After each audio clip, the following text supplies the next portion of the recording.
राज ठाकरे महायुतीच्या प्रचारासाठी सक्रिय झाल्यानंतर मनसे विरोधात शिवसेना ठाकरे गट आता आक्रमक झालाय।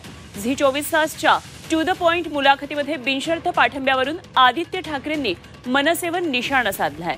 मुंबईत मराठी माणसाला विरोध करणाऱ्या गुजरातींना मनसेचा बिनशर्त पाठिंबा आहे का, असा सवाल आदित्य ठाकरे यांनी केला। उत्तर भारतीयांना मारहाण करणाऱ्या मनसेचा पाठिंबा भाजपला चालतो का, अशी विचारणाही त्यांनी भाजपला केली।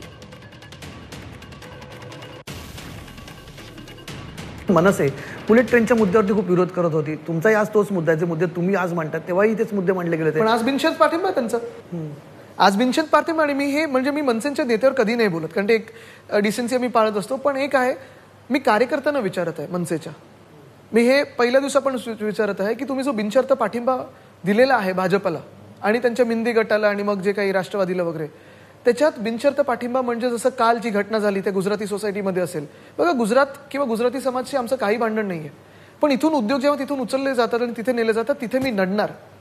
इथे अशा घटना जर झाल्या तर मी नडणार, नाहीतर आमचेच आहेत ते सगळे। पण आज आपण पाहत असाल ती जी घटना झाली किंवा ती जॉबची घटना जी झाली किंवा सगळे उद्योगधंदे जे गुजरातला चाललेले आहेत, ह्याला पण बिनशर्त पाठिंबा आहे का? कारण तुमचं भाजपला मत म्हणजे ह्या पॉलिसीला की इकडचे महाराष्ट्रातले उद्योग उचला आणि गुजरातमध्ये न्या, त्याला बिनशर्त पाठिंबा आहे। आणि मी भाजपच्या लोकांना देखील विचारत आहे, ज्या उत्तर भारतीयांना मनसेने मारलं असेल अनेक वेळा, एकदा नाही अनेक वेळा, तो पाठिंबा घ्यायला तुम्ही आता तयार आहात?